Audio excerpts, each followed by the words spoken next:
الحمد لله الحمد لله رب العالمين والصلاة والسلام على محمد الأمين. أعوذ بالله من الشيطان الرجيم. بسم الله الرحمن الرحيم. حضرات حضرات،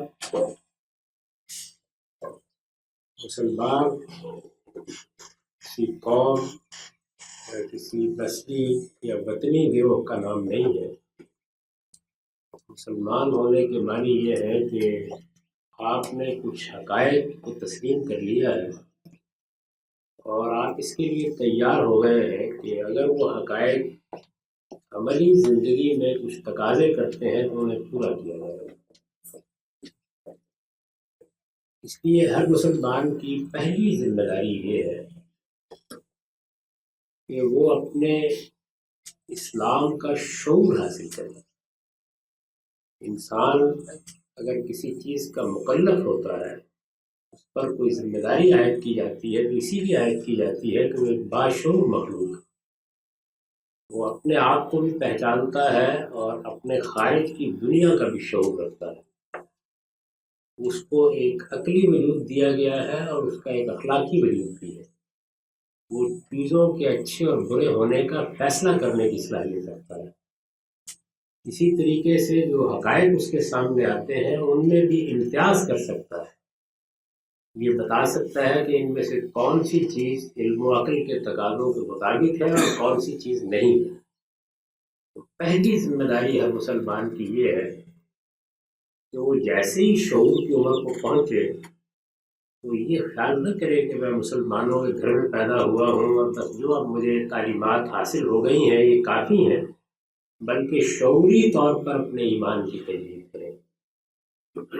اور ایمان کی تجدید کے لیے پہلی بنیادی چیز یہ ہے کہ وہ دین کا ضروری علم حاصل کر لیں.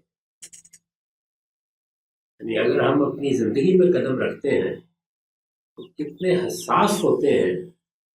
زندگی کے تقاضوں کے پیش نظر جو ضروری علم حاصل ہونا چاہیے وہ ہم حاصل کریں گے. ہر ماں اس کے لیے اہتمام کرتی ہے، ہر باپ اس کے لیے اہتمام کرتا ہے کہ ان کے بچے ضروری علم سے محروم نہ رہ جائیں جس پر ان کی زندگی کا انحصار ہے. یہ جو عام طور پر کہا جاتا ہے کہ کسی بچے کو 12 سال کی تعلیم اس کے والدین اور اس کا معاشرہ دیتا ہے، اور اس تعلیم کی بنیاد اس اصول پر رکھی جاتی ہے کہ آگے کی زندگی میں جو مسائل بھی اس کو پیش آنے والے ہیں ان میں انتخاب تو اس کا حق ہے لیکن ضروری ہنر اس کو معلوم ہونا چاہیے. مثال کے طور پر ہم پاکستان میں جب اس موضوع پر گفتگو کرتے ہیں تو ہم کہتے ہیں کہ اس کو ریاضی سے، سائنس سے واقف ہونا چاہیے. اس کو مثال کے طور پر انگریزی زبان آنی چاہیے، اس کو اردو زبان آنی چاہیے. ان کا فیصلہ بچہ نہیں کرتا بلکہ ہم یہ فیصلہ کرتے ہیں کہ یہ ضروری ہنر اس کو ہوں گے، اس کے بعد وہ آگے کوئی انتخاب کر سکے گا. تو ایسے ہی شعور کی عمر کو پہنچنے کے بعد ہر مسلمان کو یہ فیصلہ کرنا چاہیے کہ وہ ضروری علم کیا ہے جو اسے لازماً حاصل کرنا ہے، یعنی جس سے کوئی مفر نہیں ہے، وہ ہر مسلمان کو ہونا چاہیے. یہ ضروری علم بنیادی طور پر دو چیزوں کا، ایک یہ کہ آپ میں سے ہر شخص کے پاس اللہ کی کتاب موجود ہے اور ہر مسلمان اللہ کی کتاب کا مخاطب ہے. یہ کسی خاص گروہ کے لیے نہیں ہے. یہ صحیح ہے کہ اس کے علمی اور اعلیٰ سطحی مباحث کے لیے علم کی ایک خاص سطح چاہیے، لیکن اس کے میسج کو سمجھنے کے لیے، اس کی بنیادی تعلیمات کو سمجھنے کے لیے یہ ضرورت نہیں. اگر قرآن مجید کا سادہ ترجمہ بھی ایک مرتبہ کوئی شخص زندگی میں پڑھ لے تو اللہ کی کتاب سے پھر جملہ واقف ہو جاتا ہے. وہ بنیادی پیغام جو قرآن مجید میں دیا گیا ہے اس میں اس کو کوئی ابہام نہیں رہتا. وہ توحید کے معاملے میں، وہ آخرت کے معاملے میں بالکل واضح ہو جاتا ہے اور اس کو یہ معلوم ہو جاتا ہے کہ مذہب یا دین کا اصلی مقصود کیا ہے، وہ کون سی چیز ہے جس کو مخاطب کر کے مذہب چاہتا ہے کہ انسان ایک دوسرا رخ اختیار کرے. دوسرے یہ کہ بہت مختصر طریقے پر تین بنیادی طور پر تین کیا ہے؟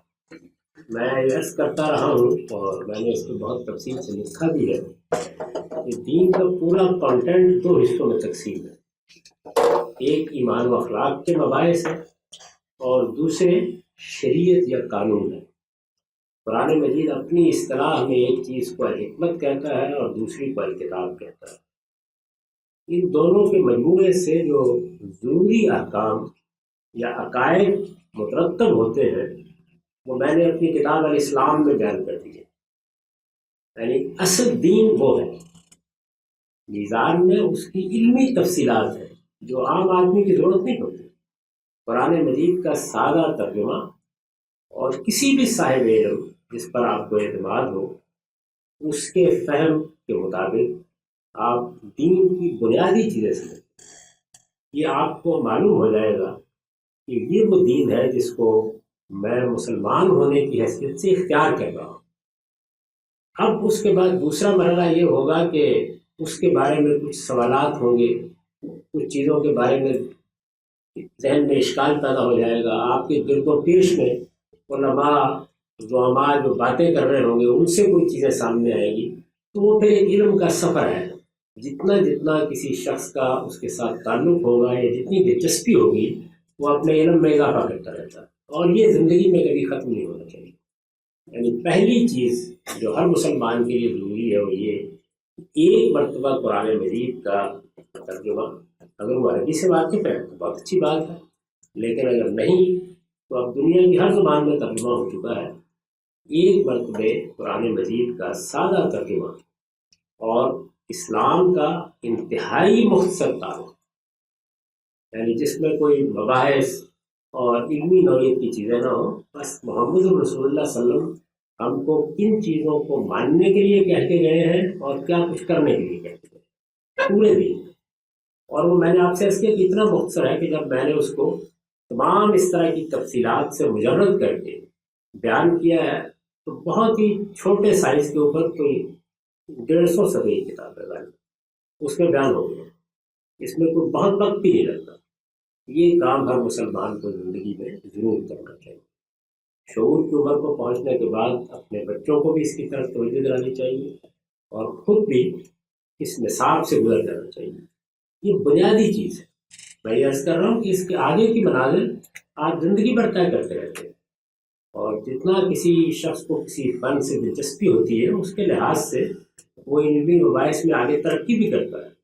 مختلف اہل علم کی تشریحات ہے، تعبیرات ہیں، ان سے بھی بہت لوگوں کو دلچسپی ہوتی ہے، لیکن وہ پھر علمی سفر ہے، یعنی وہ آپ کے ایمان اور یقین کا سفر نہیں ہوتا، وہ آپ کا علمی سفر کو جاری رکھیے، زندگی پر جاری رکھیے۔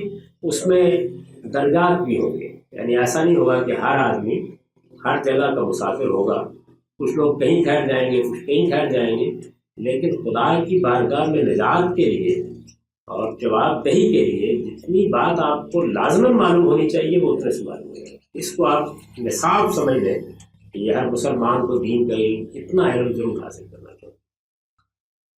دوسری چیز یہ ہے کہ اس علم سے جب آپ کو ایمان حاصل ہو جاتا ہے، یعنی آپ کو معلوم ہو جاتا ہے کہ اب یہ وہ دین ہے جس کو میں شعوری طور پر مانتا ہوں۔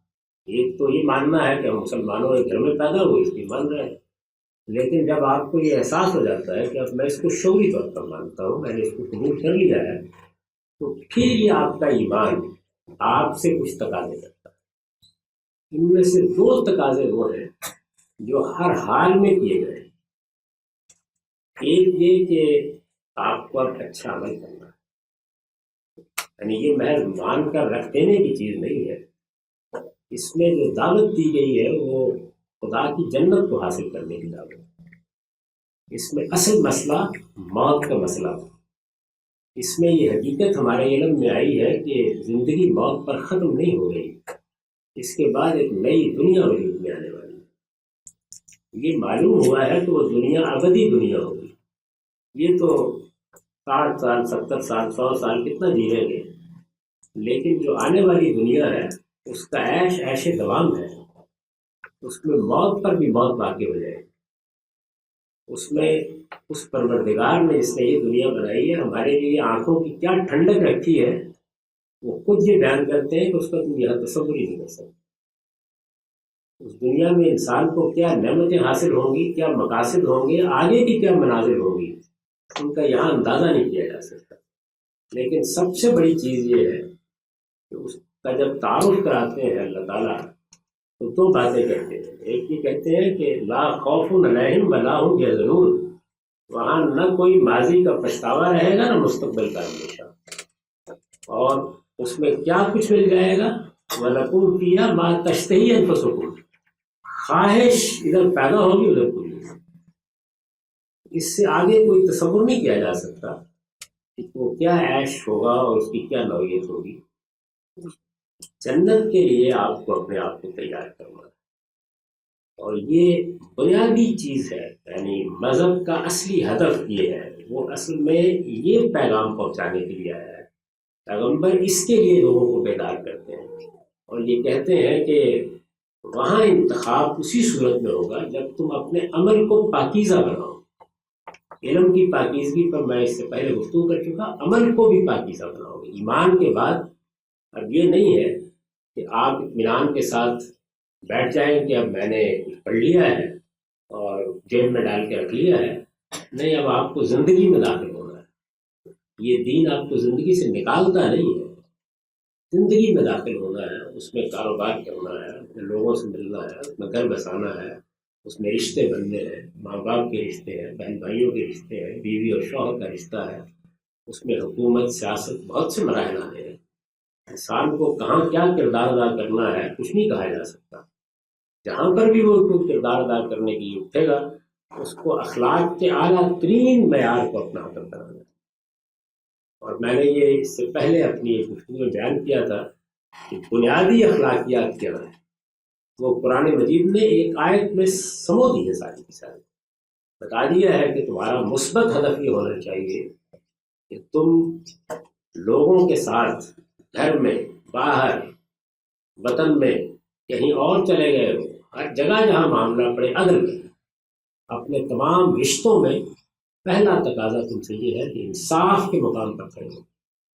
اور اس میں یہ معلوم ہے آپ کو کہ قرآن مجید نے کتنی شدت کے ساتھ مختلف جگہوں پر اس کی تلقین کی ہے۔ دوسرا یہ کہ آپ احسان کی جگہ حاصل کریں، یعنی صرف یہی نہیں کہ دوسرے کا حق دے دیں، بلکہ آگے بڑھ کر ایثار کریں، کیونکہ اچھی زندگی، خوبصورت زندگی باہمی ایثار سے وجود میں آتی ہے۔ جب آپ اپنی کوئی چیز دوسرے کے لیے چھوڑ دیتے ہیں، جب اس کے لیے آگے بڑھ کر کوئی کام کرتے ہیں، تو احسان کا رویہ اختیار کریں۔ اور عدل اور احسان کا جو سب سے اہم دائرہ ہے، پھر یہ بتایا ہے کہ وہ تمہارے اعزہ و اقربا کا دائرہ، یعنی بیوی ہے، بچے ہیں، بہن بھائی ہیں، جن کو پیش کا ماحول ہے، اس میں جو حقوق قائم ہوتے ہیں وہ ادا کرو۔ اس طرح سے گویا ایک چھوٹی وحدت سے، ایک چھوٹے یونٹ سے صالح معاشرت پیدا ہونا شروع ہو جاتی ہے، اچھی معاشرت پیدا ہونا شروع ہو جاتی ہے۔ اور منفی چیزیں بھی بیان کر دی ہیں، وہ بھی تین ہی ہیں، یعنی کسی کا حق تلف نہیں کرنا چاہیے، کسی کی جان، کسی کے مال اور کسی کی آبرو کے خلاف کوئی زیادتی نہیں ہونی چاہیے۔ رسول اللہ صلی اللہ علیہ وسلم نے اسی کو بیان کیا نا کہ المسلم من سلم المسلمون من لسانہ ہی ویدہ، مسلمان ہوتا ہی وہ ہے کہ جس کے ہاتھ اور جس کی زبان سے دوسرے لوگ بالکل محفوظ رہیں، تو کسی حال میں بھی کسی کے خلاف کسی زیادتی کا ارتکاب نہ ہو۔ اور آخری چیز یہ کہ خدا نے جو جنسی معاملات میں ایک پردہ ڈالا ہے وہ کبھی نہ اٹھایا۔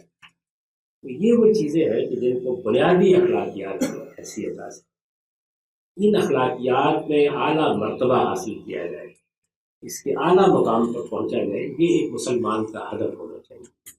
اس کے ساتھ جو دوسری چیزیں ہیں وہ ضمنی ہیں، یعنی بدن کی پاکیزگی ہے، خور و نوش کی پاکیزگی ہے، اسی طریقے سے آپ عبادات کرتے ہیں، لیکن ایک اہم ترین چیز وہ ہے۔ اسی وجہ سے حضور نے یہ ارشاد فرمایا ہے کہ بعثت لأتمم مکارم الاخلاق، میری تو پیدائش، میری بعثت اس لیے ہوئی ہے کہ میں اخلاق کو اس کے اعلیٰ مقام پر پہنچا دوں۔ اس طرح سے آپ اچھے عمل کو، ایمان کا جو پہلا تقاضا ہے وہ اچھا عمل ہے، اچھا عمل اختیار کرتے ہیں۔ اچھے عمل کی کچھ تفصیلات بھی ہیں، لیکن میں نے بنیادی بات آپ کی خدمت میں عرض کر دی۔ یہ پہلا تقاضا ہے۔ دوسرا تقاضا یہ ہے کہ آپ نے ایک حقیقت کو پا لیا ہے یعنی ایک ایسی بات آپ کو معلوم ہوئی ہے جس پر انسانیت کے مستقبل کا انحصار ہے. موت کا معاملہ کسی پاکستانی اور ہندوستانی کا مسئلہ نہیں ہے، یہ پوری انسانیت کا مسئلہ ہے. اس کے بارے میں آپ کے علم میں یہ بات آ گئی ہے کہ یہ زندگی کا خاتمہ نہیں ہے. اس ہدایت کو اپنے گرد و پیش کے ماحول میں عام کرتے ہیں. یہ ذمہ داری نہیں ڈالی گئی عام آدمی پر تو وہ ایران توران میں جائے اور جا کر یہ پیغام پہنچائے. نہیں، آپ کا ایک ماحول ہے، اس ماحول میں آپ کو برائی کا نتیج بن کے رہنا چاہیے، اور جہاں کہیں برائی دیکھیں اس کے بارے میں شائستگی اور تہذیب کے ساتھ توجہ دلانی چاہیے. اسی چیز کو قرآن مجید امر بالمعروف اور نہی عن المنکر سے تعبیر کرتا ہے. بھلائی کی باتیں جو سب جانتے ہیں، اچھائی کی باتیں جن سے ہر شخص واقف ہے، جن کے لیے کسی مذہبی استدلال کی ضرورت نہیں ہوتی، جو انسانیت کا مشترک سرمایہ ہے. جھوٹ نہیں بولنا، بددھیانتی نہیں کرنی، کسی کو دھوکہ نہیں دینا، کسی کو ظلم نہیں کرنا، یہ وہ چیزیں نہیں ہیں جن کے لیے کوئی استدلال کرنے کی ضرورت ہے. یہ تو اصل میں پوری انسانیت کی میراث ہے. ان کی طرف اپنے گرد و پیش کے ماحول میں لوگوں کو متوجہ کیا جائے. اور اسی طریقے سے برائی کی چیزیں، تلفی ہے، زیادتی ہے، کسی کا حق مارنا ہے، جھوٹ بولنا ہے، ملاوٹ کرنا ہے، یہ جتنی برائیاں ہم اپنے معاشرے میں دیکھتے ہیں، ان سب کے معاملے میں لوگوں کو توجہ دلائی جائے کہ وہ ان سے اپنے آپ کو بچانے کی کوشش کریں. تو یہ ایمان کا عمل کے بعد دوسرا تقاضا. یہ وہ دو تقاضے ہیں کہ جن سے کسی مسلمان کو بھی کوئی استثناء حاصل نہیں. یعنی عمل کرنا ہے اس لیے کہ عمل معطل کر کے تو انسان ختم ہو جاتا ہے. آپ زندگی کے جس شعبے میں بھی کھڑے ہیں وہاں مذہب آپ سے تقاضا کرے گا کہ اپنے عمل کو پاکیزہ بنائیے. آپ کے عمل میں کوئی آلودگی نہیں ہونی چاہیے. شیطان وہ آلودگی پیدا کرے تو فوراً اس کو صاف کرنے کی کوشش کیجیے.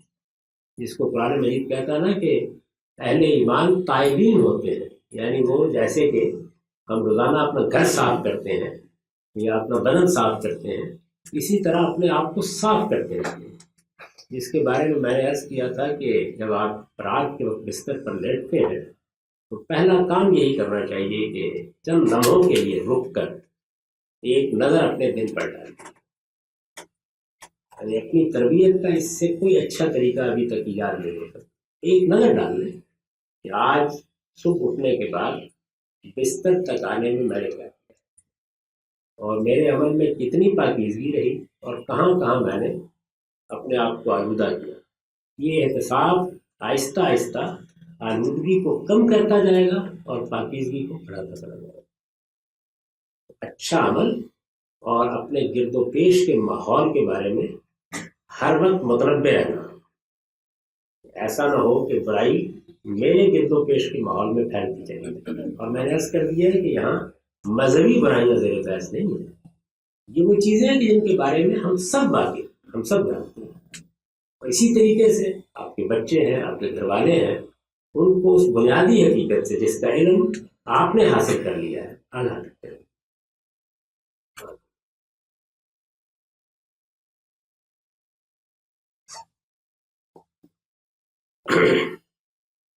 میں نے یہ گزارش کی کہ جب آپ نے دین کا بنیادی علم حاصل کر لیا اور اس کے نتیجے میں آپ کے ایمان کی تجدید ہو گئی، یعنی معلوم ہو گیا کہ آپ مسلمان ہیں، آپ نے ان حقائق کو مان لیا کہ یہ دو تقاضے، عمل صالح جس کو قرآن کہتا ہے اچھا عمل، اور دوسروں کو اچھی بات کی نصیحت یا برائی کے بارے میں توجہ دلانا، اپنے دائرے، اپنے قریبی ماحول میں. اس سے آگے کی کوئی ذمہ داری عام آدمی کا نہیں.